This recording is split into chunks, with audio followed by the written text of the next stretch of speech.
שוקולד פרה הוא אחד המותגים הוותיקים והאהובים בישראל, שזוכה לאהדה רבה מאוד. הבעיה, על אף היותו מספר אחת, התקשה מותג הפרה בשנים האחרונות להשיג צמיחה. גילינו שסגמנט הילדים 6-11 הוא אחת מנקודות החולשה של המותג, עם פחות מ6% נתח שוק בלבד. הפתרון? כיבוש עולם הילדים עם מוצר חדש ומרגש שיחזיר את האהבה לפרה. הדרך, לקחנו את שוקולד פרה ועשינו ממנו משהו אחר, רלוונטי לילדים, צבעוני ומלא הפתעות.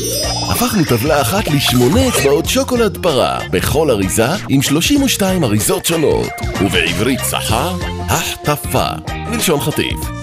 המטרות, הכפלת נתח השוק שלנו בעולם השוקולד לילדים מ6% ל12%, השגת 25% מסגמנט אצבעות השוקולד, האסטרטגיה השיווקית, השקת 4 דמויות וירטואליות בפייסבוק.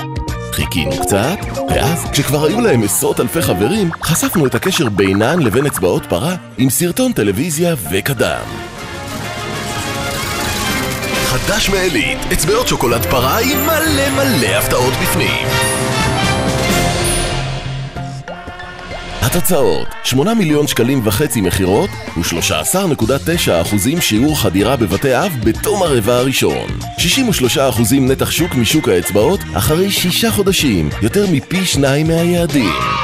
נתח שוק של 22.4% משוק השוקולד לילדים לאחר חצי שנה, גידול של 370%.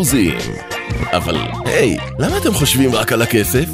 פלטפורמת הפייסבוק חיברה אותנו ישירות לקהל הצעיר עם 100,000 חברים ששומרים על קשר עם המותג כמעט בכל רגע, אפילו ממש ברגע זה.